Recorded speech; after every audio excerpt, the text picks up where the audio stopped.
प्यारे किसान वीरों ते भैनों, अज असीं आए हाँ जिला गुरदासपुर। पंजाब के कंडी के इलाके दे नाल ये लगता है तो कंडी का इलाका भी ये शामिल है। इस जिले दे विच खेती दीयां वखरियां लोड़ां ने, वखरे प्रबंध ने, किसानां दीयां वख समस्यावां ने। उन्हां सारियां समस्यावां नूं हल करन दे लई सन 1972 दे विच इस खेतरी खोज केंद्र नूं शुरू किया गया।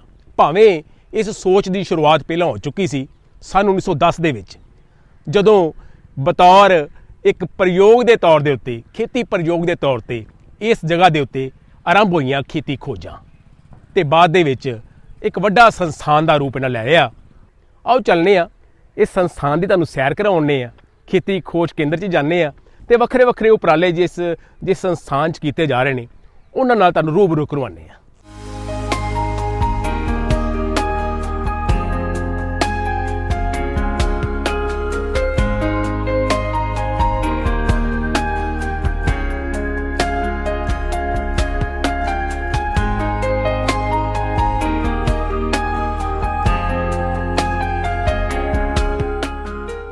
मैं डॉक्टर राम सकल सिंह, निर्देशक खेतरी खोज केंद्र गुरदासपुर।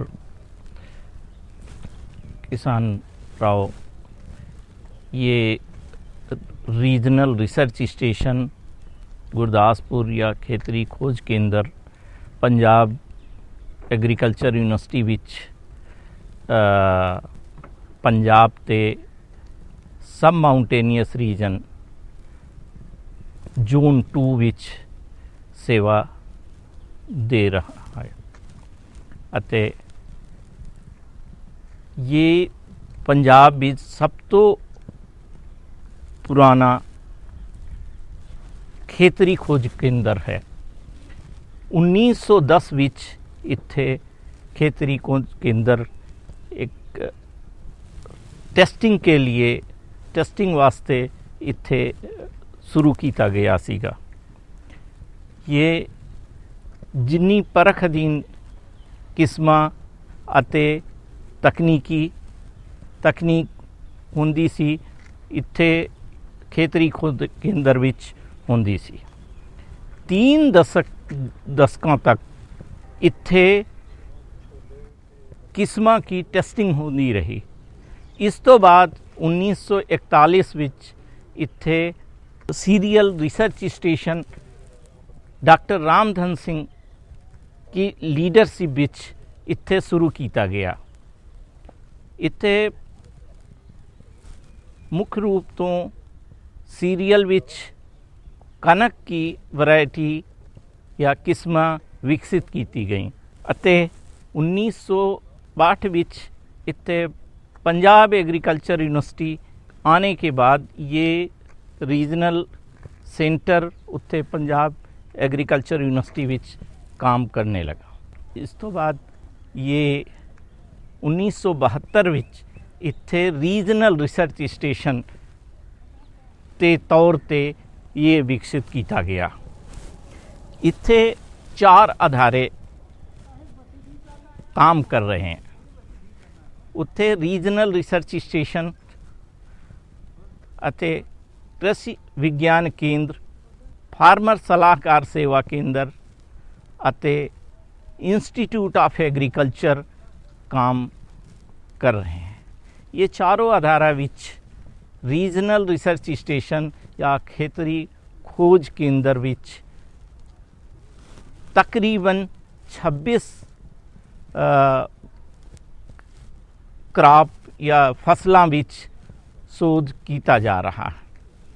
इसकी उन्नतशील किस्मां अते फसल उत्पादन अते फसल प्रोटेक्शन या बचाव वास्ते तकनीकां विकसित की जा रही हैं अते उन्होंने फार्मर कोल भेजा जा रहा।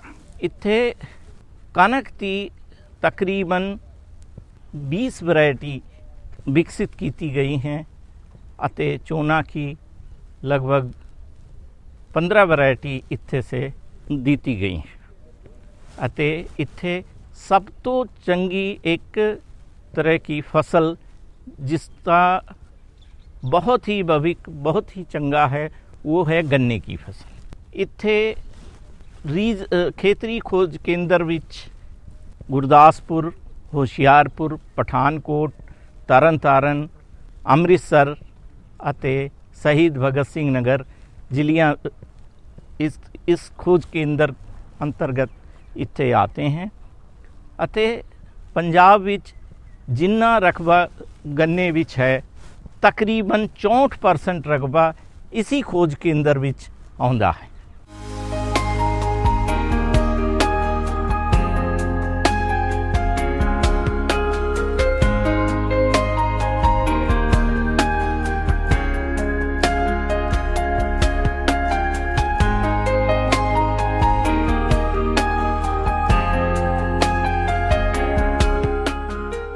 मैं दिलबाग सिंह चीमा पिंड बरियार तहसील वा जिला गुरदासपुर का रहने वाला हाँ।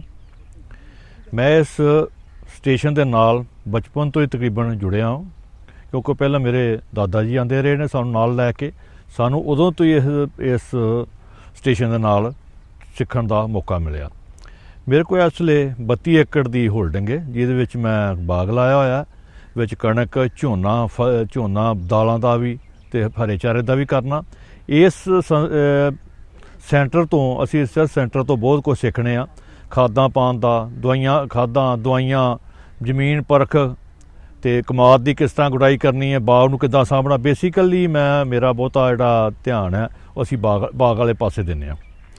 मेरे को लीची है जी, लीची दे विच मैं इत्थों यूनिवर्सिटी तो प्लांट्स लैके लीची लाई है। इत्थे जिहड़ी लीची दो तरह की लीची आम करके चलती है, लीची देहरादून ते लीची कलकत्ती। फिर असी इस स्टेशन तो पुछ के खाद समय सिर पानी, समय सिर हवाई ते लैके इन्हां दी गाइडेंस लैके ते असी बहुत वधिया तरीके नाल बाग पालन रहे हैं, बहुत वधिया तरीके नाल आमदन लै रहे हैं। इन्हां तो मार्केटिंग बारे भी लईदा, जदों आपां दालां बीजने दालां बारे भी इन्हां तो कोई लई के सेध लैके ते फिर ही करीदा। रजिस्ट्रेशन 1910 का ये चलिया जी, उदों तो लैके हुण तक इन्हां ने काफ़ी लोकां नूं, साडे वर्गे जिमींदारां नूं इन्हां ने गाइड किया, जिस तो असी अपनी चंगी रोटी रोजी कमा रहे हैं। जिहड़ी लीची है गुरदासपुर 1928 तो इंट्रोड्यूस हुई सी। इत्थे कलकत्ती, देहरादून ते सीडलैस लीची इत्थों सानूं प्लांट्स मिलते हैं, अंबां दे प्लांट्स मिलते हैं। ये जिहड़ी यूनिवर्सिटी है ये लीची नूं बहुत प्रमोट कर रही है ते बागां वाल भी खास ध्यान दे रही है, सारियां फसलों वाल ही ध्यान दे रही है। बेसिकली ये लोकां नूं बहुत ही वधिया तरीके नाल गाइड करते हैं तां जो कि असी अपने खर्चे घट करके अपनी असीं आमदन वधा सकीए।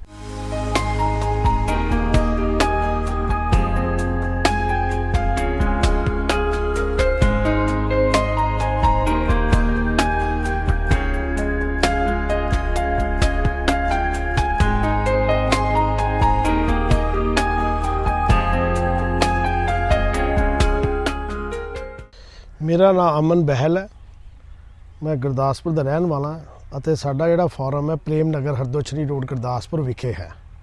ਮੈਂ ਤੀਸਰੀ ਜਨਰੇਸ਼ਨ ਦਾ ਫਾਰਮਰ ਹਾਂ ਔਰ ਅਸੀਂ ਜਿਹੜੀ ਫਾਰਮਿੰਗ 1985 ਚ ਮੈਂ ਐਮਏ ਇਕਨੋਮਿਕਸ ਕਰਕੇ ਪੰਜਾਬ ਯੂਨੀਵਰਸਿਟੀ ਤੋਂ ਖੇਤੀਬਾੜੀ ਸ਼ੁਰੂ ਕੀਤਾ। ਮੈਨੂੰ ਉਹ ਦਿਨ ਯਾਦ ਹੈ ਜਦੋਂ ਮੈਂ ਛੋਟਾ ਹੁੰਦਾ ਸੀ, ਆਪਣੇ ਫਾਦਰ ਦੇ ਨਾਲ ਗੁਰਦਾਸਪੁਰ ਰੀਜਨਲ ਸਟੇਸ਼ਨ ਜਿਹੜਾ ਰਿਸਰਚ ਸਟੇਸ਼ਨ ਹੈਗਾ, ਜਿਹੜਾ 100 ਸਾਲ ਤੋਂ ਵੱਧ ਪੁਰਾਣਾ ਹੈਗਾ, ਅਕਸਰ ਇੱਥੇ ਆਇਆ ਕਰਦਾ ਸੀ। ਇੱਥੇ ਸਾਲ 'ਚ 2 ਵਾਰੀ ਮੇਲੇ ਹੁੰਦੇ ਆ ਔਰ ਮੇਲੇ ਵੀ ਬਚਪਨ ਤੋਂ ਅਸੀਂ ਇਹਨੂੰ ਅਟੈਂਡ ਕਰਦੇ ਰਹੇ ਹਾਂ। ਲੋਕੀ ਤੀਰਥ ਜਾਂਦੇ ਨੇ, ਜਾਣਾ ਚਾਹੀਦਾ, ਜ਼ਰੂਰ ਜਾਣਾ ਚਾਹੀਦਾ। ਮੇਰਾ ਆਗ੍ਰਹਿ ਕਿਸਾਨ ਭਰਾਵਾਂ ਨੂੰ ਇਹ ਹੈ ਕਿ ਇਹਨੂੰ ਵੀ ਯੂਨੀਵਰਸਿਟੀ ਦੇ ਰੀਜਨਲ ਸੈਂਟਰ ਨੂੰ ਵੀ ਇੱਕ ਤੀਰਥ ਸਮਝਣ ਅਤੇ ਹਰ ਮਹੀਨੇ ਆ ਕੇ ਇੱਥੇ ਵਿਜ਼ਿਟ ਕਰਨ ਅਤੇ ਆ ਕੇ ਡਾਕਟਰਾਂ ਦੇ ਵਿਚਾਰ ਸੁਣਨ। ਇਹ ਜਿਹੜਾ ਰੀਜਨਲ ਸੈਂਟਰ ਹੈ, ਇੱਥੋਂ ਮੈਂ ਸ਼ੁਰੂਆਤ ਕੀਤੀ ਆਪਣੀ ਸਬਜ਼ੀ ਦੀ। 2 ਸਾਲ ਹੋ ਗਏ ਨੇ ਮੈਨੂੰ ਇੰਗਲਿਸ਼ ਵੈਜੀਟੇਬਲਸ ਗਰੋ ਕਰਦੇ। ਇੱਥੇ ਦੇ ਡਾਕਟਰ ਸਾਹਿਬਾਨ ਜਿਨ੍ਹਾਂ ਦੀ ਟੈਕਨੀਕਲ ਨੌਲੇਜ ਦੇ ਨਾਲ ਅਸੀਂ ਇੰਗਲਿਸ਼ ਵੈਜੀਟੇਬਲ 'ਚ ਵਿੰਟਰ 'ਚ ਜਿਹੜੀ ਬਰੋਕਲੀ ਹੈਗੀ ਹੈ, ਲੀਫੀ ਲੈਟਸ ਹੈ, ਆਈਸਬਰਗ ਲੈਟਸ ਹੈ, ਸਨੋ ਪੀਜ਼ ਹੈ, ਅਸੀਂ ਉਹਦੇ ਵਿੱਚ ਬੜੀ ਸੋਹਣੀ ਬ੍ਰੇਕ ਥਰੂ ਕੀਤਾ ਔਰ ਅਸੀਂ ਉਹਦੀ ਇਸ ਸਾਲ ਮਾਰਕੀਟਿੰਗ ਵੀ ਬੜੀ ਵਧੀਆ ਤਰੀਕੇ ਸਰ ਉਹਦੀ ਕਰ ਰਹੇ ਹਾਂ। ਭਾਵੇਂ ਸ਼ੁਰੂ 'ਚ ਮੁਸ਼ਕਲਾਂ ਆਉਂਦੀਆਂ ਨੇ, ਲੇਕਿਨ ਜਿੱਦਾਂ ਅਸੀਂ ਹੌਲੀ ਹੌਲੀ ਉਹਦੀ ਮਾਰਕੀਟਿੰਗ ਵਾਲੇ ਬੰਨੇ ਤੁਰੇ ਹਾਂ। ਅਸੀਂ ਗੁਰਦਾਸਪੁਰ ਨੂੰ ਕਿਹੋ ਜਿਹਾ ਇਸ ਰੀਜਨਲ ਸੈਂਟਰ ਦੇ ਆਸ਼ੀਰਵਾਦ ਦੇ ਨਾਲ ਇੱਕ ਸੈਂਟਰ ਆਪਣਾ ਬਣਾ ਦੇਣਾ ਜਿੱਥੇ ਕਿ ਪਤਾ ਲੱਗੇਗਾ ਕਿ ਕੱਲ੍ਹ ਨੂੰ ਇੰਗਲਿਸ਼ ਵੈਜੀਟੇਬਲ ਮਿਲਦੀਆਂ ਤੇ ਗੁਰਦਾਸਪੁਰ ਤੋਂ ਮਿਲਦੀਆਂ ਨੇ। ਅਸੀਂ ਗੁਰਦਾਸਪੁਰ ਆਪਣੇ ਫਾਰਮ ਦੇ ਵਿੱਚ 2 ਸਾਲ ਤੋਂ ਅਸੀਂ ਇੰਗਲਿਸ਼ ਵੈਜੀਟੇਬਲ ਸ਼ੁਰੂ ਕਰ ਦਿੱਤੀਆਂ, ਜਿਨ੍ਹਾਂ 'ਚ ਬਰੋਕਲੀ ਸੀ, ਲੀਫੀ ਲੈਟਸ ਸੀ, ਆਈਸਬਰਗ ਲੈਟਸ ਸੀ, ਸਨੋ ਪੀ ਸੀ, ਰੈੱਡ ਕੈਬੇਜ ਸੀ, ਚਾਈਨੀਜ਼ ਕੈਬੇਜ ਸੀ, ਪਕਚੋਈ ਸੀ। ਇਹੋ ਜਿਹੀਆਂ ਲੇਟੈਸਟ ਚੀਜ਼ਾਂ ਕਰ ਦਿੱਤੀਆਂ ਜਿਹਦਾ ਕਿ ਰੁਝਾਨ ਲੋਕਾਂ ਦੇ ਵੱਲ ਉਤਸ਼ਾਹਿਤ ਹੋ ਗਿਆ। ਅਸੀਂ ਘੱਟ ਤੋਂ ਘੱਟ ਸਪਰੇਆਂ ਯੂਜ਼ ਕੀਤੀਆਂ ਔਰ ਯੂਨੀਵਰਸਿਟੀ ਰੀਜਨਲ ਸੈਂਟਰ ਦੀ ਰਿਕਮੈਂਡੇਸ਼ਨ ਦੇ ਨਾਲ ਹੀ ਆਪਾਂ ਸਪਰੇਆਂ ਯੂਜ਼ ਕੀਤੀਆਂ, ਜਿਹਦੇ ਤੇ ਰੈਜ਼ੀਡੂਅਲ ਇਫੈਕਟ ਬਹੁਤ ਘੱਟ ਰਹੇ। ਜਦੋਂ ਅਸੀਂ ਯੂਨੀਵਰਸਿਟੀ ਆਈਦਾ, ਇਹਦੇ 'ਚ ਕਣਕ ਦੀਆਂ ਅਲੱਗ-ਅਲੱਗ ਕਿਸਮਾਂ, ਸਰਸੋਂ ਦੀਆਂ ਅਲੱਗ-ਅਲੱਗ ਕਿਸਮਾਂ, ਔਰ ਇਹਦੇ ਇਲਾਵਾ ਜਿਹੜਾ ਤੁਹਾਡਾ ਬਾਗਬਾਨੀ ਦਾ ਇਹਦੇ ਵਿੱਚ ਅਲੱਗ-ਅਲੱਗ ਹੈਗਾ, ਪਲਸਿਸ ਦਾ ਹੈਗਾ। ਇਹਦੇ ਵਿੱਚ ਵੱਡੀ ਗੱਲ ਹੈ ਕਿ ਜਦੋਂ ਫਾਰਮਰ ਅਸੀਂ ਨਵੀਂ ਕ੍ਰੌਪ ਲਾਉਂਦੇ ਆ, ਉਸ ਤੋਂ ਪਹਿਲਾਂ ਮਿੱਟੀ ਦੀ ਪੜਤਾਲ ਵੀ ਅਸੀਂ ਯੂਨੀਵਰਸਿਟੀ ਤੋਂ ਬੜੇ ਵਧੀਆ ਢੰਗ ਨਾਲ ਹੁੰਦੀ ਹੈ। ਰੀਜਨਲ ਸੈਂਟਰ ਜਿਹੜਾ ਹੈਗਾ ਐਰੋਮੈਟਿਕ ਪਲਾਂਟਸ ਦੀ ਵੀ ਖੇਤੀ ਵਿੱਚ ਆ ਗਿਆ, ਸੋ ਉੱਥੋਂ ਬੰਦਾ ਸਿੱਖਦਾ। ਜੇ ਕਣਕ ਝੋਨੇ ਦੀ ਖੇਤੀ 'ਚ ਅਸੀਂ ਕਰਕੇ ਸਰਕਾਰ ਦੇ ਵੱਲ ਮੂੰਹ ਕਰਕੇ ਵੇਖਦੇ ਰਹੀਏ ਤੇ ਉਹ ਸਾਡਾ ਟਾਈਮ ਵਧਿਆ ਨਹੀਂ ਲੰਘਣਾ। ਜੇ ਅਸੀਂ ਡਿਵਰਸੀਫਿਕੇਸ਼ਨ ਕਰਾਂਗੇ, ਜਿਹੜੀ ਕਿ 1966 'ਚ ਮੇਰੇ ਫਾਦਰ ਨੇ ਹੀ ਕਰ ਦਿੱਤੀ, ਕਣਕ ਝੋਨੇ ਤੋਂ ਅਸੀਂ ਗੁੱਡ ਬਾਏ ਕਹਿਤਾ, ਉਦੋਂ ਤੋਂ ਲੈ ਕੇ ਹੀ ਸਬਜ਼ੀਆਂ 'ਚ ਐਂਟਰ ਕਰਤਾ। ਅਸੀਂ 40 ਏਕੜ ਦੇ ਕਰੀਬ ਸਬਜ਼ੀਆਂ ਉਗਾਉਂਦੇ ਹਾਂ। 3 ਅਸੀਂ ਭਰਾ ਹੈਗੇ ਹਾਂ। ਜਿਹੜੀ ਸਬਜ਼ੀਆਂ ਵੱਲ ਰੁਝਾਨ ਸਾਡਾ ਹੈਗਾ, ਉਹਦੇ 'ਚ ਅਸੀਂ ਦੇਖਿਆ ਕਿ ਜਿੰਨੀ ਦੇਰ ਤੱਕ ਯੂਨੀਵਰਸਿਟੀ ਦਾ ਸਹਿਯੋਗ ਨਹੀਂ ਹੋਏਗਾ, ਕਿਉਂਕਿ ਗੁਰਦਾਸਪੁਰ ਰੀਜਨਲ ਸੈਂਟਰ 100 ਸਾਲ ਤੋਂ ਪੁਰਾਣਾ ਹੈ ਔਰ ਵੱਡੀ ਗੱਲ ਹੈ ਗੁਰਦਾਸਪੁਰ ਸਬ ਮਾਊਂਟੇਨੀਅਸ ਏਰੀਆ, ਇਹ ਬਾਗਾਂ ਨੂੰ ਵੀ ਕਵਰ ਕਰਦਾ। ਇੱਥੇ ਲੀਚੀ ਬਹੁਤ ਹੁੰਦੀ ਹੈ, ਇੱਥੇ ਅੰਬ ਬੜਾ ਹੁੰਦਾ ਹੈ, ਇੱਥੇ ਜਾਮਨ ਬੜਾ ਹੁੰਦਾ ਹੈ, ਇੱਥੇ ਹਰ ਤਰ੍ਹਾਂ ਦੇ ਜਿਹੜੇ ਹੋ ਸਕਦੇ ਨੇ। ਬਿਕੋਜ਼ ਅਸੀਂ 1 ਘੰਟੇ ਤੋਂ ਉਰੇ ਪਹਾੜਾਂ ਤੱਕ ਆ, ਜੇ ਡਲਹੌਜੀ ਬਰਫ਼ ਪੈਂਦੀ ਹੈ ਤਾਂ ਉਹਦਾ ਅਸਰ ਗੁਰਦਾਸਪੁਰ ਤੱਕ ਹੁੰਦਾ ਹੈ। ਸਾਡਾ ਬਾਕੀ ਪੰਜਾਬ ਦੇ ਨਾਲ ਸੂਬਿਆਂ ਦਾ ਟੈਂਪਰੇਚਰ ਦਾ ਵੀ ਬੜਾ ਫਰਕ ਹੈ। ਔਰ ਮੈਂ ਇੱਕ ਤੁਹਾਨੂੰ ਦੱਸਾਂ ਕਿ ਜਿਹੜੀ ਗੁਰਦਾਸਪੁਰ ਦੀ ਪ੍ਰੋਡਕਸ਼ਨ ਸਬਜ਼ੀਆਂ ਦੀ ਜਾਂ ਫਰੂਟਸ ਦੀ ਜਾਂ ਹੈਗੀ ਆ, ਅਸੀਂ ਯੂਰਪ ਦਾ ਮੁਕਾਬਲਾ ਕਰ ਸਕਦੇ ਹਾਂ। ਜਿਹੜੇ ਕਿ ਯੂਰਪ ਗ੍ਰੀਨ ਹਾਊਸਿਸ ਤਿਆਰ ਕਰਦੇ ਨੇ, ਅਸੀਂ ਓਪਨ ਦੇ ਵਿੱਚ ਵੀ ਇੰਨੀ ਵਧੀਆ ਫਸਲਾਂ ਤਿਆਰ ਕਰ ਸਕਦੇ ਹਾਂ। ਔਰ ਮੈਂ ਸ਼ੁਕਰਗੁਜ਼ਾਰ ਹਾਂ ਇੱਥੋਂ ਦੇ ਸਾਇੰਟਿਸਟ ਦਾ, ਜਿਹੜੇ ਫਾਰਮਰਸ ਨੂੰ ਟਾਈਮ ਟੂ ਟਾਈਮ ਸਲਾਹਾਂ ਠੀਕ ਦਿੰਦੇ ਨੇ। ਔਰ ਮੇਰੀ ਫਾਰਮਰਸ ਨੂੰ ਇਹ ਵੀ ਰਿਕੁਐਸਟ ਹੈ, ਅਸੀਂ ਦੁਕਾਨਦਾਰਾਂ ਦੇ ਹੋ ਸਕਦਾ ਬਹੁਤ ਚੰਗੇ ਹੋਣ ਬੀ ਵਾਲੇ, ਪਰ ਅਸੀਂ ਉਹਨਾਂ ਦੇ ਨਾ ਜਾਈਏ। ਜੋ ਸਪਰੇਆਂ, ਜੋ ਸੀਡਸ, ਜਿਹੜੀਆਂ ਵੈਰਾਈਟੀਜ਼ ਯੂਨੀਵਰਸਿਟੀ ਇਸ ਰੀਜਨਲ ਵਾਸਤੇ ਰਿਕਮੈਂਡ ਕਰੇ, ਇਸ ਰੀਜਨ ਵਾਸਤੇ ਕਹੇ, ਉਹ ਹੀ ਅਸੀਂ ਯੂਜ਼ ਕਰੀਏ।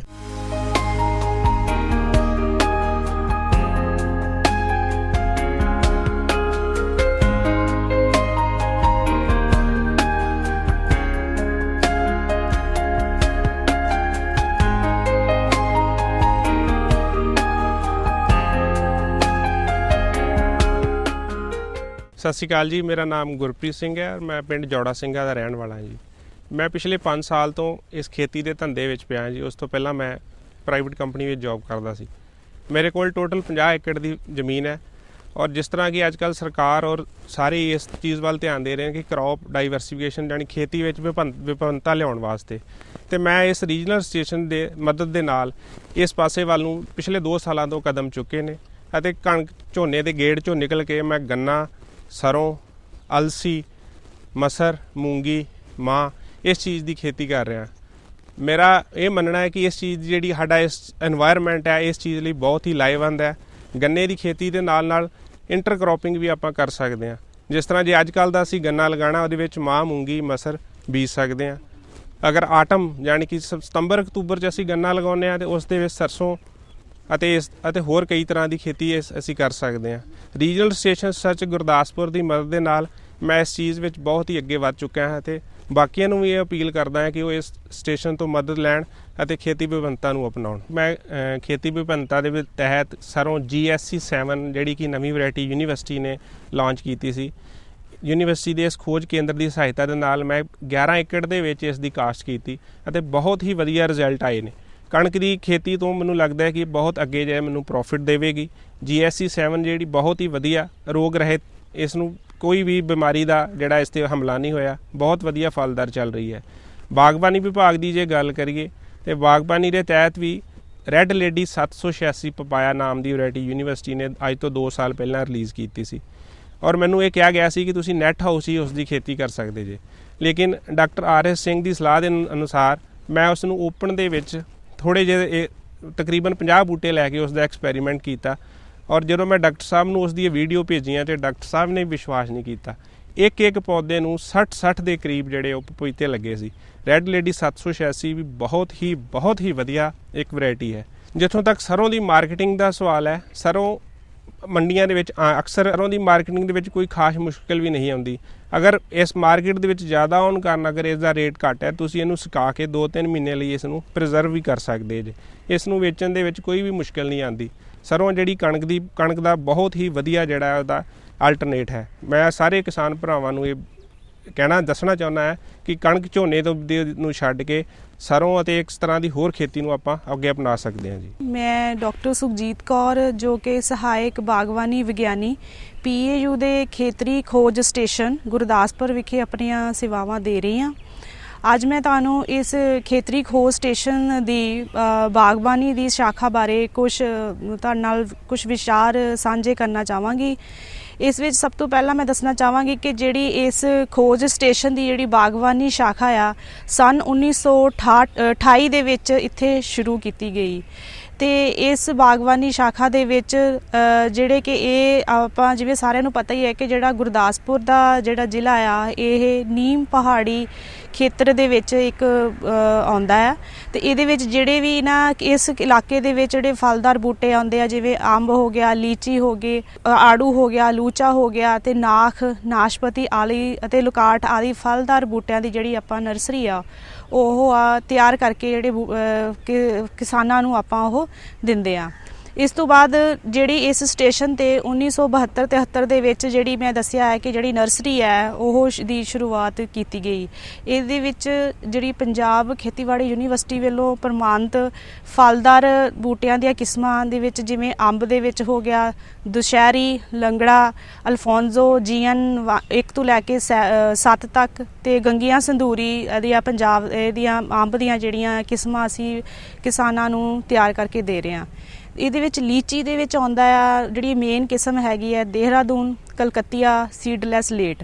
ਇਹ ਜਿਹੜੀ ਆਪਾਂ ਬਾਗਵਾਨ ਵੀਰਾਂ ਨੂੰ ਆਪਾਂ ਇਹ ਤਿਆਰ ਕਰਕੇ ਅਸੀਂ ਦੇ ਰਹੇ ਹਾਂ ਤੇ ਇਹਦੇ ਵਿੱਚ ਹੋ ਰਿਹਾ ਹੈ ਕਿ ਜਿਵੇਂ ਦੇਖਿਆ ਗਿਆ ਹੈ ਕਿ ਜਿੱਦਾਂ ਕਿ ਇਸ ਸਟੇਸ਼ਨ ਤੋਂ ਅੰਬ ਤੇ ਲੀਚੀ ਜਿਹੜੀਆਂ ਪ੍ਰਮੁੱਖ ਫਸਲਾਂ ਨੇ। और इत्थे जिन्ना फ्रंट लाइन डिमॉन्स्ट्रेशन जो तकनीकी विकसित की जाती हैं वो सारी तकनीकी का डिमॉन्स्ट्रेशन ਅਤੇ ट्रेनिंग ਇੱਥੇ ਦਿੱਤੀ जाती है। इस तो अलावा इस संस्था ਵਿੱਚ साल में 2 बार किसान मेले आयोजित किए जाते हैं। ਉਹਦੇ ਵਿੱਚ सितंबर और मार्च महीने ਵਿੱਚ किसान मेला ਹੁੰਦਾ है। उसमें तकरीबन 10,000 से 15,000 फार्मर्स इत्थे आके किसान मेले का लाभ लेंदे हैं। इत्थे सीड सभी फसलों का सीड अते प्रदर्शनियां अते सलाह दी जाती है।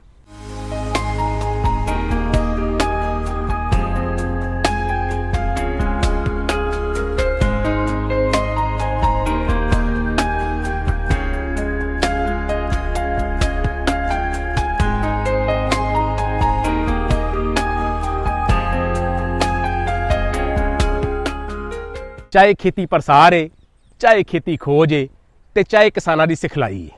ਸ਼ਾਬਾਸ਼ ਇਸ ਸੰਸਥਾਨ ਦੇ ਸਾਇੰਸਦਾਨਾਂ ਨੂੰ ਜਿਨ੍ਹਾਂ ਨੇ ਖੇਤੀ ਦੇ ਵਿੱਚ ਨਵੀਆਂ ਬੁਲੰਦੀਆਂ ਹਾਸਲ ਕਰਨ ਵਾਸਤੇ, ਨਵੀਆਂ ਸੰਭਾਵਨਾਵਾਂ ਲੱਭਣ ਵਾਸਤੇ ਇੱਥੋਂ ਆਪਣੀ ਖੁਸ਼ਬੂ ਖਿਲਾਰੀ ਹੈ। ਬਹੁਤ ਬਹੁਤ ਮਿਹਰਬਾਨੀ ਜੀ।